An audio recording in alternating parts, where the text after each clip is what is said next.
Ol-Kalou decides today, and we're going to be getting some insights on the ground in just a short while. We'll be joined in a little bit by Fanya Mambo Kenothia, and we're going to be looking into, what this all means in terms of this by-election. But right now, what we're going to do is going to cross over to Ol-Kalou, where our reporter Alan Ochanda is, and he'll then be able to give us some insights as to what exactly is going on. Systems go for that? Maybe just not yet. But we'll talk to him in just a minute. Hello, Alan. Good morning. Hello, Alan. Good morning. Good morning to you. Coming to you. Well, Ndu, good morning to you. We're coming to you live from Roma Primary here in Ol-Kalou, where long queues have been witnessed early morning. We are bracing at this early, cold morning.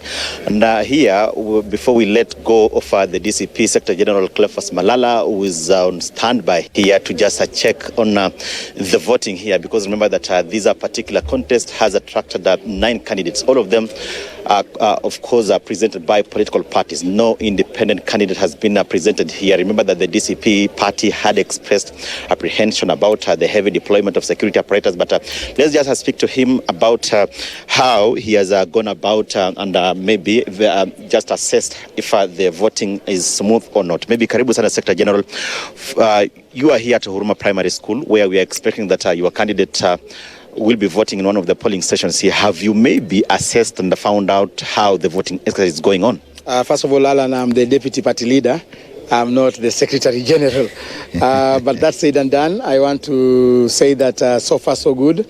We've been able to start the day in a calm way, a very peaceful way. And I want to congratulate the people of Ol-Kalou who have turned out in large numbers to come and exercise their democratic right. And just to urge that those who haven't turned out and you are at home, kindly ensure that you come and cast your vote. We have put mechanisms to ensure that we mobilize all the citizens and all the voters of Ol-Kalou to come and vote. We have liaised with the hospitals to be able to discharge some of the patients who can be able to be ferried here to come and vote. And also those who are physically challenged, many of them are in their homes, are unable to come. We have mechanisms to ensure that they also come and participate in this vital exercise. We saw yesterday a little bit of intimidation by plainclothes police officers in 1 or 2 villages, but we were able to calm the situation and just urge that all the police officers who have been deployed in their respective workstations should ensure that they don their badges. We want them to be identified. We want them to be accountable of their actions. And we shall not be accepting any plainclothes officer roaming around our polling stations trying to intimidate our voters. But I want to state here that this is a historic day, because I remember it is exactly 5 years when the UDA party was born in Kiamba. Kiamba, I remember the first UDA MP was elected on 17th July 2021. Today marks exactly 5 years. And behold, we are going to perform their final rites here by giving birth to the first ever member of parliament for the DCP party. Maybe if we could interject about a deputy party leader, we were actually used to you as a Secretary General, but now deputy party leader here in the Green Party. In terms of the KEMS kits, have you assessed and found out that the details are well captured and no voter is disenfranchised? In majority of the polling stations that we've visited this morning, I think so far so good. Apart from the speed, we have been experiencing a slow movement, but we want to urge our voters to be patient. This is your day. Make sure, however long it takes, make sure you cast your votes. Our candidate will be coming to vote, to cast his votes at exactly 9:30. And we want to believe that that's going to be a golden vote for the people of Ol-Kalou. Nice. Thank you. Thanks so much. All the best. Thank you. So let me maybe just speak to some of the voters here who've actually already queued here. Ndugu mzee, tafadhali tuko live KTN hapa na situation room. Umefika saa ngapi? Maybe your name, what time you arrived here, and how the voting exercise is going on. I want to opt out for this because I'm a civil servant. Okay, you are live. I want to opt out. Okay, sawa, sorry. Okay, mama, tunaweza zungumza KTN? Utueleze tu jina, umefika saa ngapi na zoezi linaendelea namna gani? Kwa majina naitwa Mary, mkaaji wa Ol-Kalou. Nimefika hapa 6 na zoezi liko sawa. Na wewe unataraji nini, bila kusema pengine unapigia nani kura, unataraji nini hii leo? Amani. Ati? Tunatarajia kuwe na amani, kusiwe na vurugu. Asante. Mzee, pengine tueleze jina, umefika saa ngapi na unataraji nini hii leo, kwa sababu tumeona kabla ya uchaguzi huu wakazi wa Ol-Kalou wamekuwa wakiweza kuwa wakijielezea hisia zao kuhusu wanachokitaka kuhusiana na uongozi wa eneo hili. Kwa majina ni Peter Maina. Mimi natarajia uchaguzi wa amani na kila mtu apate haki yake ya kuchagua mwenye anataka. Naam. Sawa. Wacha pia tuzungumze hapa na Shosho hapa. Mam, habari ya asubuhi. Mzuri sana. Pengine umefika saa ngapi na unatarajia nini leo mnapoelekea kwenye uchaguzi wa Ol-Kalou? Sisi tunataka amani na nimefika tu saa hizi. Na tunataka amani, hatutaki furugu. Tunataka kuomba president wetu atuabirie watu wasitupige, tuhesabiwe kura vizuri, tuchaguane vizuri. Juu sisi watu wa Nyandarua ni watu wa amani. No. Sawa. Asante sana. Well, Ndu, the clarion call here, cross-cutting clarion call, is to have peace, in as much as they have actually already queued here to participate in their civic duty of electing their leader. Of course, remember that the by-election was occasioned in March this year when their Member of Parliament, David Njuguna Kiaraho, passed on. And so these are by-election attracting 9 candidates. All of them are sponsored by various political parties.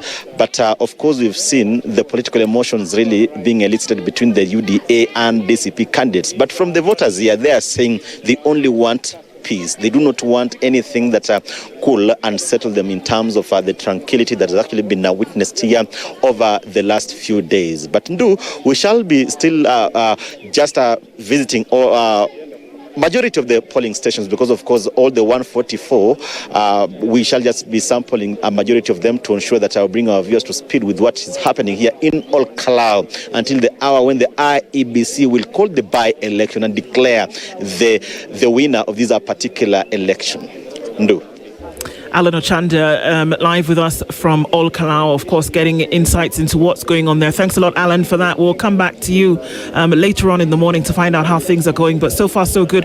And thanks for that update. And we'll come back to you later. Asante sana, Alan. All right, and even as that is going on in Ol-Kalou this morning, we'll come back with updates on that, and we continue with our conversation this morning to then be able to look into certain things. And we can see already that Fanya Mambo has already made some has formed a thought about what he's seen so far. And this conversation allows us to get into a conversation this hour when we're going to be looking at the politics of legalities. Fanya Mambo, good morning. A very good morning to you. How are you? I'm very well, thank you. Karibu sana. It's another beautiful morning. Thank you, SpiceFM. Thank you for having me. It's a great day to be here for us to have this very important national conversation. Indeed, thank you for doing that. Yeah. So let's quickly look into today's proverb. What that is might be interesting as we're talking about legalities around politics. Yes. This one might be fun. The proverb comes from Libya. Let's just go straight into it. A thief is a thief, whether he steals meat from a pot of soup or he steals diamonds.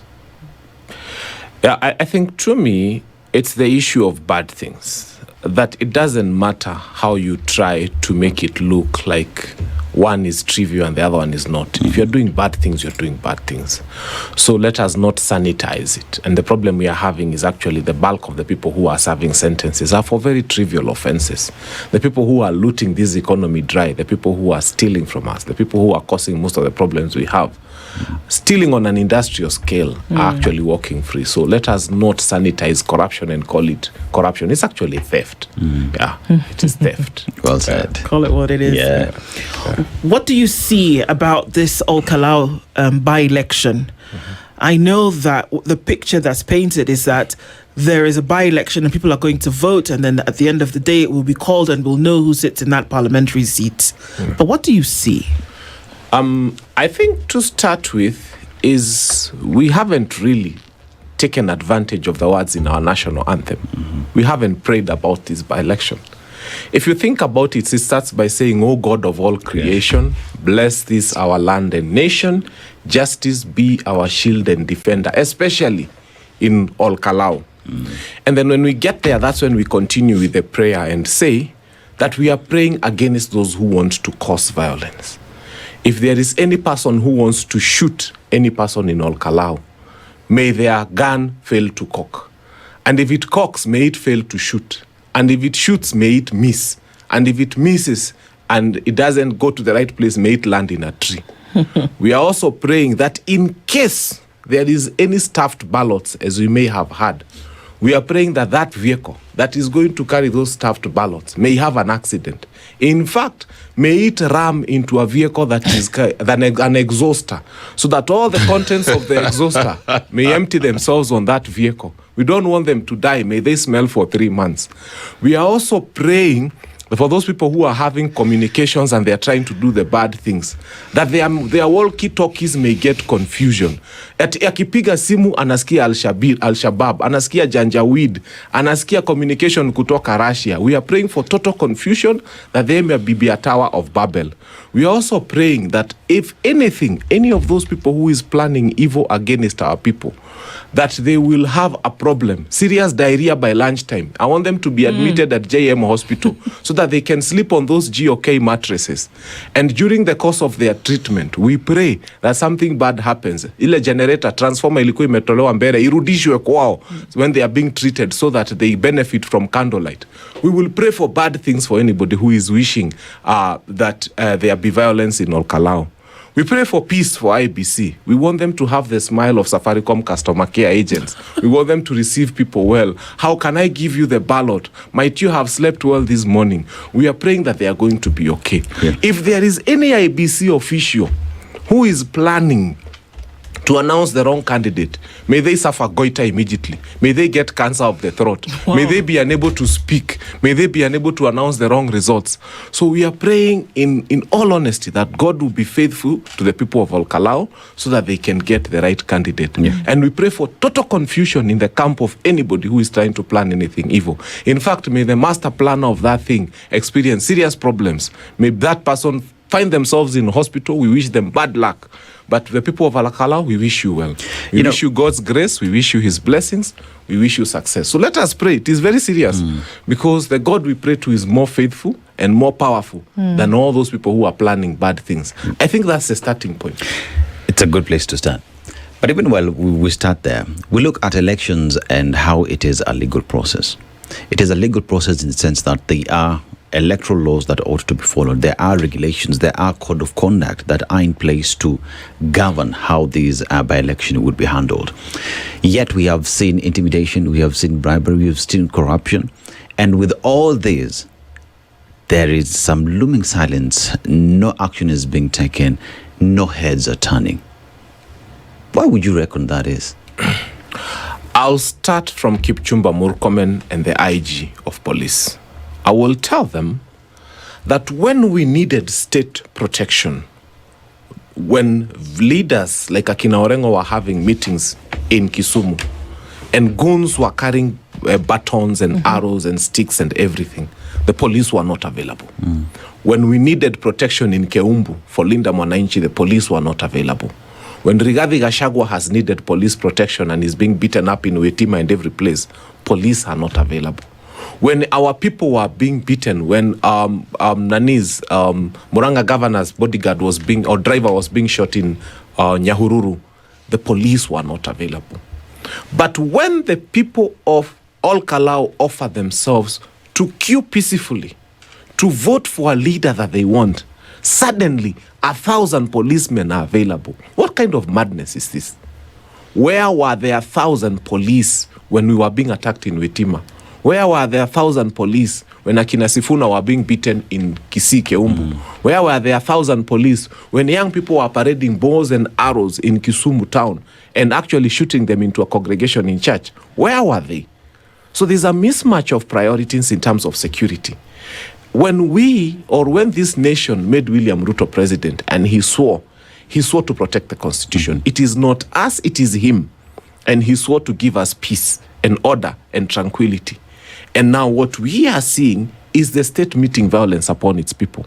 When I see the kind of militarization that is happening in Ol-Kalou, I am deeply worried because I ask myself, ni vita gani kwa Ol-Kalou? Why do we need 1,000 policemen in Ol-Kalou? We needed policemen when our people were being beaten up. We needed policemen when goons were parading themselves in town.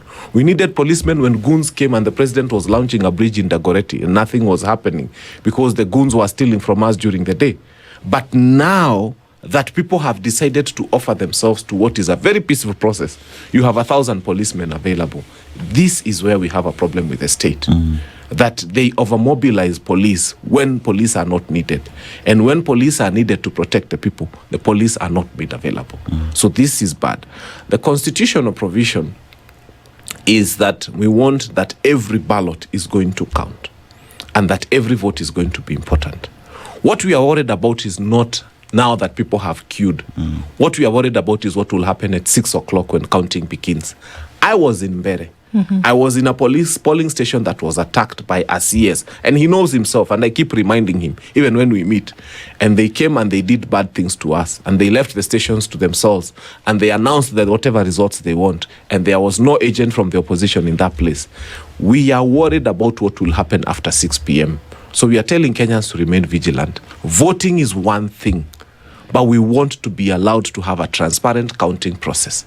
We want the media to be allowed to have the cameras inside every classroom. And we want to be able to see it happening. There is no law against filming the counting of votes. That much we have established. So let the votes be counted in public, let the results be made public, and let the people of Ol-Kalou get the leader that they deserve. Do you think that this is a contest between two individuals, or is it actually an opportunity for the voice of Kenyans to be heard? Not to forget that there are 9 candidates in this by-election. Interestingly enough, today we see the pictures of the two what would be called front runners. I dare say that many people didn't even know who they were, except that their names are Samuel. Yes, it is a contest between two individuals. I was in Ol-Kalou for 3 days. I wish I was there longer, but the more I wanted to go back, the more my party DCP calls me and tells me we need someone in all the studios. So you can imagine how it has been for me. But when I looked at Ol-Kalou throughout, I saw posters of the DCP candidate. They had Rigathi Gachagua's photo in the background. Are you aware that there was no banner from the UDA candidate that had William Ruto's photo? It is impossible to put William Ruto's photo anywhere in Nyandarua. It's the people don't want to see it. Oh, that's the reason why. Yeah, that's the reason why. Even the guy who is campaigning on UDA could not put William Ruto's photo on any of his banners, any of his posters, any of his billboards. It's not there. What does that now mean further? It's not there. The billboards are still up in the air. Yeah, it's not there. So it means that there's this competition, but it's not really a competition between the two. William Ruto had gone around this country saying that yeye ndio alijitafutia kura Mount Kenya, and that he did not need anybody else to get votes for himself in Mount Kenya. And therefore, Rigathi Gachagua, according to him, was inconsequential. Now, Rigathi Gachagua is trying to show him that I am the one who got you the votes in this mountain. So this contest is all about that. It's all about William Ruto trying to show that he has the mountain on his own, and Rigathi Gachagua reminding him that that is not possible anywhere in this planet. There's an old lady just a few minutes ago. Yeah. I mean, bless her heart. And what did she say? She said, tunaomba tu wasitupige, tunataka tu kupiga kura na tuende nyumbani. So the mindset already is that there might be some kind of violence which people just are not interested in. What She actually said, President wetu, sisi tunaomba watu wasikuje kutupiga. Sisi ni watu wa amani. I was in Ol-Kalou, I keep repeating. And you know, the interesting thing about Ol-Kalou, the guy who was wearing a UDA kofia is the person who you take your cow to when it's on heat. You know, he's your neighbor somehow. Then the guy who was wearing a DCP kofia is the guy whose canter carries your cabbages to Nairobi. These are the kind of people you are looking at. They know each other so well. They are connected so deeply. when they go to church, one is the district head, I don't know, the other one ako kwa jumuiya, the other one sings in the choir. These are the same people. Mmoja akavalishwa kofia ya yellow, mwingine akavalishwa ya green. Why would those people fight? I'm telling you, everywhere we went in Ol-Kalou, we met people wearing yellow and others wearing green. And sometimes I remember there's a hotel we used to sit in. And we would all be there, wale wamevaa green, wamevaa yellow, and we are sharing meals. And we are having conversations. Because honestly, these people are the same. You can't even separate them. You can't even draw a demarcation between what was supposed to have been a UDA supporter and a DCP supporter. They are even related. Some of them, they are in-laws, tumeoa kwa kina hawa. It's just that when the parties came, you look for mobilizers, like if I'm in DCP, I look for you, you give me mobilizers. Then someone looks for her and she gives her mobilizers for UDA. But really, these people are the same. These people go to the same church, they go to the same schools, they sit in the same, they go to the same hospital, they meet everywhere. Mmoja anabebea mwingine cabbage, mwingine ni mechanic wa mwingine. So that nonsense of trying to bring a war or a fight in Ol-Kalou based on a yellow coffee or a green coffee is not going to work. I'm hearing you say that the violence that the country has been treated to, of what we've seen in Ol-Kalou, is something that perhaps is imported into Ol-Kalou, because the people of Ol-Kalou know each other. You'll beat your person today, tomorrow you're there selling. You can't even bring yourself to beat them. Yeah. Utaulizwa wewe ndio ulichapa mtoto wa mama Kamau. Like the whole society will come to your house. Wewe ndio ulichapa mtoto wa mama Kamau. How would you do that? I am telling you, I was there on Saturday when our truck, the DCP truck, was attacked. I was right there. And the two guys who were wielding guns, na walikuwa wamejifunika, and people were able to expose them. And the guys who were throwing stone and the tear gas that was lodged at the truck, and the 3 Prados that were chasing that vehicle. Na moja, it was elbowed by the truck driver and it rolled. And within 5 minutes, it had been removed from the scene. And there was no report of that accident. They didn't want it reported. I keep asking people, these goons who selectively choose to fight opposition people and don't fight. But are you aware there was no attack on anything UDA? There was nothing UDA that was attacked. At least not reported. It was just DCP. And all those Prados that were chasing us, none of them had number plates. Can you imagine opposition people driving vehicles without number plates? What would happen to us? I keep telling government, if these are our goons, we've given you permission, kill them. If they are ours, kill them in the morning and parade their bodies we see. They can't. If they are our goons, sisi kama opposition, tumewapatia ruhusa, kill them. And parade to Kenyans and say these are opposition goons. But that's where they draw the line. So this violence is imported, and this violence is state sanctioned. So what would you reckon is the reason of having over 1,000 police officers in... Intimidate people. Wow. That's why we are praying that their guns refuse to cock. And that's why we are praying that if there is a policeman who has a tear gas on him, by the time he tries to pull it out, arushie watu, may it explode on his buttocks. We don't want that tear gas to get to our people. So we will pray for bad prayers for these people. They will not have peace. They will not have peace. They will not have peace. Because our people in Ol-Kalou have chosen to be peaceful. Can you imagine those guys, even the abduction of Kanini Kega and what happened to his vehicle and everything? Do you know what it was supposed to do? It was not just Kanini Kega. They were trying to look for prominent people who are seen to be anti-government. Get one of them and then do something terrible to them so that the public can be agitated. We were clever. We went to all media houses. We spoke to people. We told them, ata wakishika candidate Muchina, the washike candidate wa DCP at disappear, Sami Ngodho, please don't demonstrate. The idea was cause anger. The people go to the streets. They light bonfires. Then when they light bonfires, Efecon would have come and said, there is no peace in Ol-Kalou. So we've told our people, whatever they do, refuse to be provoked until the votes are counted. Okay, let's take a break, because we're going to come back and look at something that was essentially said by the IEBC yesterday, in terms of some of these things that you think the same people of Ol-Kalou, who, I mean, from the pictures that we've seen this morning, generally seem to be a peace-loving people, or just want to be able to do the thing and get it over with. If anything. Yeah, if anything, you know. But it seems as though what's happening is being imported. Yes. And so let's take a look and see a little bit deeper into the conversation where the IEBC feels that not everything is bribery. We'll try to decipher what is not. We continue our conversation this morning, and of course, Ol-Kalou decides today, and Fanya Mambo is in the studio with us.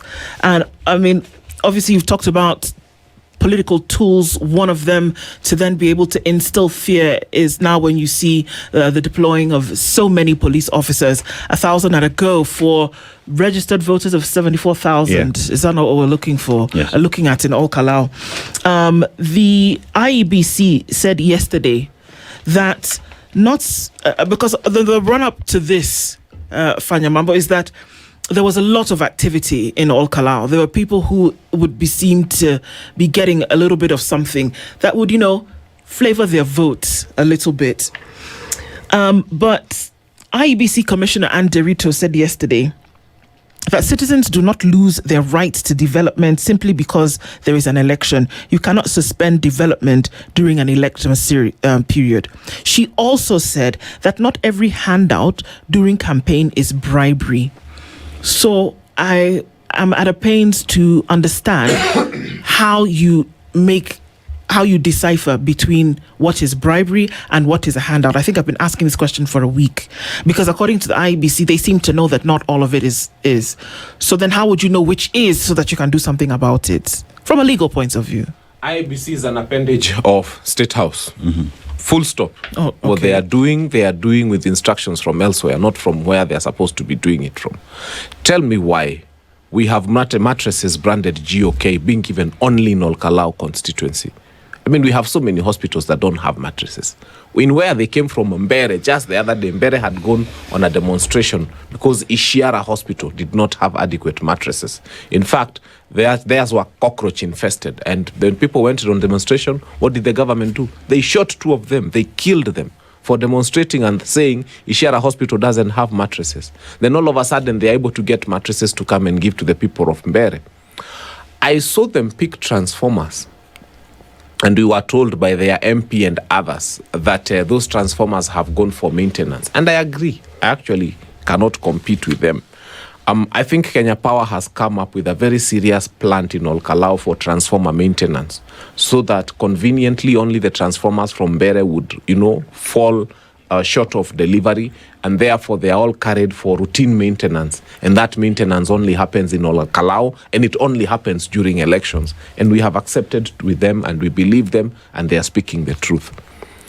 Ethekon should be thoroughly ashamed of himself when he comes and sees a member of parliament from UDA saying that leo peke yake nimepeana 1.2 million shillings to you people of Ol-Kalou, so that you can vote for the UDA candidate. And that does not amount to anything. They file him 2.5 million. In true sense, what should have happened is that the UDA candidate should have been disbarred from this election. Because it was an admission first on the person who gave the bribes. And 2, they even say they gave it on behalf of the UDA candidate. And 3, IEBC actually finds him guilty and fines him 2.5 million payable within 48 hours. So if someone is totally guilty of bribing a 1.2 million shillings, they admit, then IEBC fines them 2.5 million. It follows, therefore, that that candidate is guilty of a malpractice called voter bribery, and that candidate should not be on the ballot. It is that simple. Then we are left with 8. So why is it difficult? Ethekon has failed. It's clear what you're saying. I mean, anybody would be able to figure that out. But why is there? We can almost close to calling it a distaste to then actually say, look here, what you are doing here, even if it borders, even if it is just at the border for it to be called bribery, or if it is just at the border for it to be called misconduct, why does there seem to be a distaste to actually saying, let's do something about it? You'd sooner arrest somebody else who was jaywalking in the city. As I told you, it's like what they did to Rigathi Gachagua. Your rights have been abused. Your rights have been trampled on, but we are giving you a bribe of 50 million shillings because your rights were abused. I mean, how do you come and tell someone that actually you are guilty of bribing? You're guilty of bribing on behalf of UDA. You're guilty of bribing on behalf of the UDA candidate. You have given 1.2 million on behalf of UDA. We have actually found you guilty and we have fined you 2.5 million. but the UDA candidate will continue to be on the ballot. EFECON has got no ethics. That's how it goes. And what we are seeing is an IEBC that has proven to us way beforehand that they are incapable of giving us a free and fair election next year. In Kasipul Kabondo, people died, literally. There is no free and fair election when people are dying. Panyako, Malava, people died.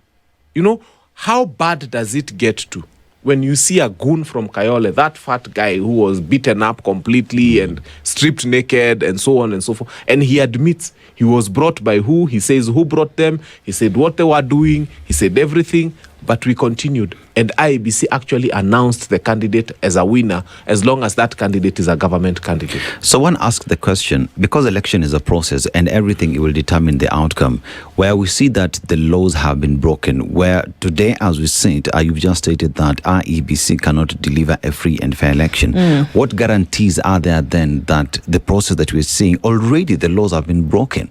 Where is freeness? Where is fairness in the exercise that is taking place as we are speak? Keeping a record. We are not quiet. We are keeping a record. And after these by-elections, should we find the need, then we will file a petition as the opposition so that EFECON is declared unfit to hold that office. So we will keep compiling. Let him continue burning his fingers. We will keep compiling and we will wait. Should we find the need to file that petition, we will go to court and say we want him declared unfit to hold public office because of some of the things that are happening. You cannot tell us it's okay for people to die during a by-election and then you continue and announce the candidate that you feel like you want to announce. This Ol-Kalou is a litmus test for EFECON. In fact, it's his last opportunity to mess Kenyans. EFECON, we are putting you on notice. Do the right thing. Should you not do the right thing, we will move to the courts. And we shall go all the way to the Supreme Court. And we are hoping to be able to get justice. Yeah. Now, of course, we say that this is a litmus test for the next general election and looking at what it would look like. But this is going to be a by-election like Ol-Kalou on Promax. Because you are now looking at the entire country. And if the indictment that has already been placed on the IEBC, whether it's fair here or not, is that they're not able to handle because they may be compromised. And those are very serious things that we are saying. That a just newly established, about a year ago, established IEBC is already showing, allegedly, already showing signs of, compromise. And, we can say it flippantly in the discussion, but that is a very serious indictment on an electoral body. How do you stay the course when there are all these things flying in the air? I think we will keep reminding them, and we will not get tired of reminding them, that you're not holding those offices for yourself. Kenyans have allowed you to hold that office in trust for them. And that elections mean a lot to all of us as a nation. And we want free, we want fair, we want credible elections. That's the bare minimum you can do. You'll be surprised because we have interacted with some of the IEBC officials. We have incredibly good people at the secretariat. People who run, when you see ballot papers arriving in time, when you see them, they are sealed, you'll see there is a collection of people who are really trying to do the good thing. When you see polling stations open at 6, when you see people queuing and there's some order and there's some paper, it will tell you that within IEBC, we have a staffage beneath that leadership that is compromised, that is really willing to do the right thing and capable of doing the right thing. And IEBC as an institution or as an organ has got a lot of experience. Remember, the only people we usually change most of the time are commissioners. The bulk of the staff remains the same. So the experience is there. In fact, these commissioners don't do much.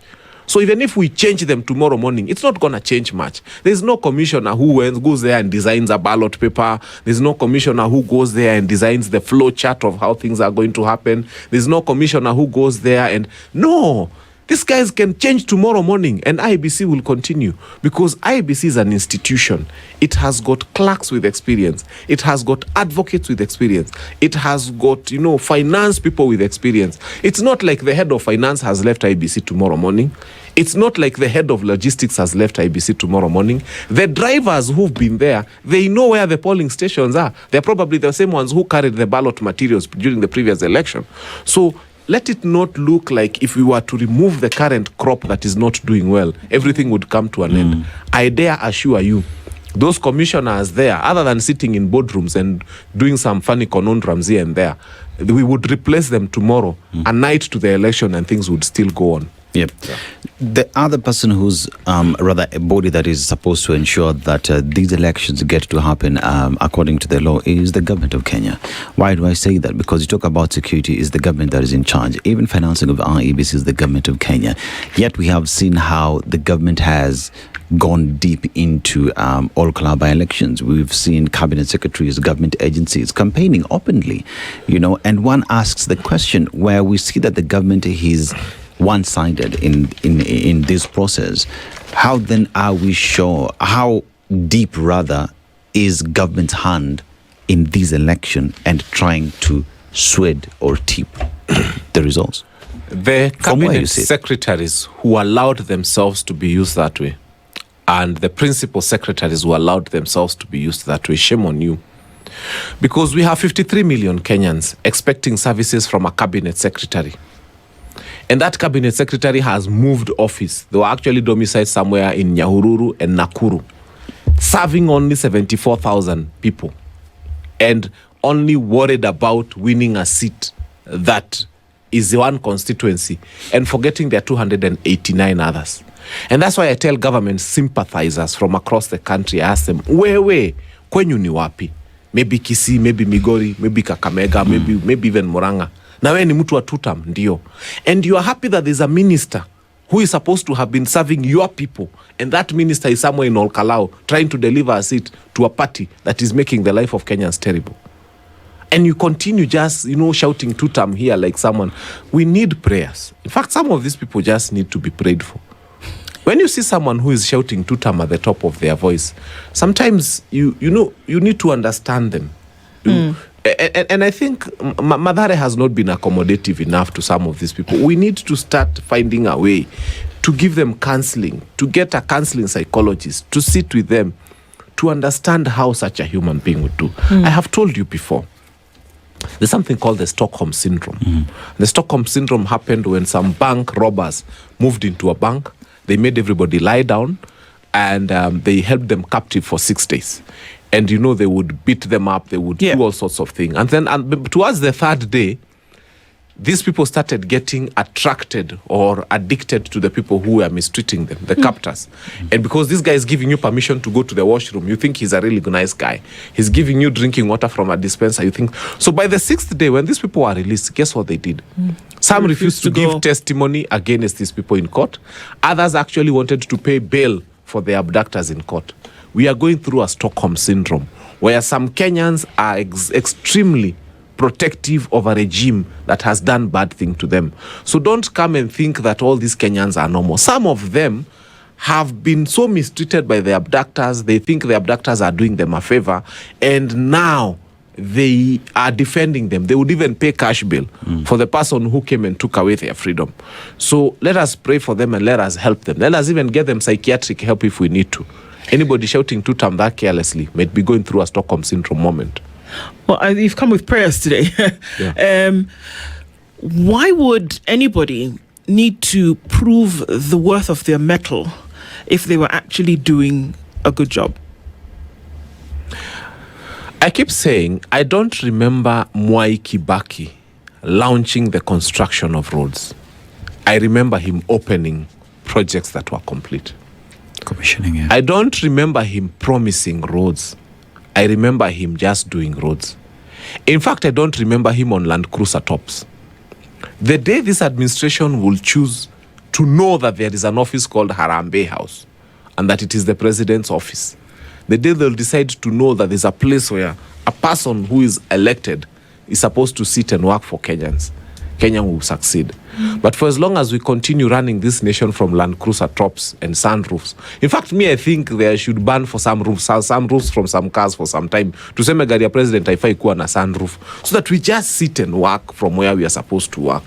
Maybe Kenya will move forward. This populism is what is finishing us. We need to go quiet and just work. And I want to go and settle on the people for a minute, because I'm again conflicted that the people of Ol-Kalou are the least important people in this by-election, as has been prescribed by all the politicians who are faffing about. It is the case, it shouldn't be the case, that all we need you to do is at the end of the day come and vote so that we can count your numbers. Yeah. But if we really are concerned about what's happening with you and how we are going to make the country a little bit better legislatively by putting in a new person in this position, that really doesn't matter. It doesn't come into play. That the people of the constituency, their importance is underrated because that's not their intent to be really concerned. It's a battle for the fittest, survival of the fittest, kind of, let's see then who will trump over the other. How are we going to reverse that situation whereby the Constitution safeguards Kenyans, but in political contest, Kenyans are the last consideration in any of this? I worry deeply because I saw when Rigathi said that this government was going to spend $1 billion in Ol-Kalou, I saw someone from government correcting him and said, no, you are wrong. It's actually 10 billion. He said, we are even going to do a university and a train and a lot of madness. So I asked myself, 10 billion per constituency times 290, we would need 2.9 trillion to run an election in this country. It's very expensive. Then I asked myself, why do we read the budget? Because from where I sit, I think we should ban that whole noise and pomp and color called reading the budget. Why would you want to read a budget? Ol-Kalou was not in the budget. And then post-budget, 10 billion is available. Where is it coming from? Why do we read budgets in this country? It's not necessary. Ati minister anakuja na ka briefcase, kunakuwa na pomp and color and shouting. Why are you reading a budget if it is possible to get 10 billion off the budget? If it is possible to wake up one morning and without a budget allocation, you can get 10 billion to be misused in one constituency. Baka munawapea votes. And I keep saying to Kenyans, some votes are worth more than others. Na ndio maana nasema, uko Malava kirudio, kimeibiwa, hata Mbere kirudio. Can you tell me why mtu anapewa chumvi na kiberiti na matchbox? And there's another one who's been given a boat and a mattress. So that has to come to an end. We need to get to the place where elections are not about political egos. Elections are about service to the people who deserve a good leader. You know, as the citizens of Ol-Kalou currently are queuing to choose their next representative, it is only hoped that the individual who gets there looks at the people and say, I will deliver. That I will not just deliver because I said so, but because that is what the people deserve. How do we then translate what we're seeing right now into working for the people and delivering that, assuming any party takes it? How then would, say, DCP ensure that the person who takes that position delivers for the people and not to show might between President William Ruto or Rigathi Gachagua, but that the people get that which they wanted? That is beyond the results today. I think it starts at the nomination stage. When these nominations were happening for DCP, I remember there's one of the candidates who was flying in a chopper all over Ol-Kalou, and he had money and he dished out money. And then we had this Sami Ngodho, who people decided, Moses Kuria decided to call a chokora, just because he didn't have the money and he didn't look that polished according to Moses Kuria. So wakamuita chokora. Ol-Kalou is setting a precedent for what will happen in 2027, and I am happy that they are doing it. They are saying 2027, your money is good to be eaten, but it will not determine who will vote for. Oh, I love that. That walikuja wakasema kwa hii by election, walikula pesa by election for a candidate who got 3,000 votes, but they get 12,000 votes to the person they wanted. The guy who had no money, the guy who was walking, by the hata hakuwa na gari, alipewa gari na watu. And then sasa, I like the day when they started changaing 10 shillings for him to buy a suit. Ukileta 200, unarudishiwa 190. Ukileta 50 bob, unarudishiwa 40 because they wanted 10 bob. And they bought him a suit ya kumwapisha. So 2027, Ol-Kalou is setting for us the pace in a very good way. That people will want to own their leader. Walisema huyo chokora wetu ndio tunataka. Huyo chokora yetu ndio tutachagua. Huyo mwenye hana pesa ndio tutachagua. Yani walikuwa wanaenda mkutano ya UDA wanapewa pesa. Wanakuja wanagawa. Wanapatia Sami Kamau. Wanamwambia Kamau, shika pesa ya campaign. Can you imagine someone amepatiwa 500 huko, anagawa 100 ama 200? That's a very big level of love. And that is what we want to see in 2027. In every constituency kuna mtu atakuja splashing money. And in every constituency kuna mtu atakuja akiitwa chokora. I pray that voters will discern and decide and say, look here, for the first time it's not about money. Kama ni pesa ya kukuliwa tutakula. Na mwenye anatoa pesa we turn them into a hotel. That's where we go to eat. Na tukipata ya huyu bilionea tunakuja tunagawa, tunapatia yule candidate tunataka na tunampea kura. When Senator Medho was vying for Nyandarua, Nyandarua has got 5 very big constituencies. Actually, Kinangop is really big. Medho did not even have a car. Can you imagine not having a car and vying in 5 constituencies? And he was vying against people who had a lot of money. But the people of Nyandarua have proven to us that it is possible to get a credible leader with a spine, someone with courage, someone who is not afraid, and that person is not splashing money. And I love that. And I'm praying to Kenyans that we take at least that one lesson from Nyandarua. Medho was voted for, and he didn't even have a car. But he was voted for because people believed in him. And he has delivered. If you look at him, he's on the side of the people. Okay? You come and you look at now Ol-Kalou, what is happening? The candidate they are having, Sami Kamau Ngodo, is actually one of the poorest they had on the menu. He's actually being called a chokora. Wanamchangia mpaka suti ya kumwapisha. I am pleading with our people. Let us look for the right leaders. Let us now start looking for something that is bigger than money.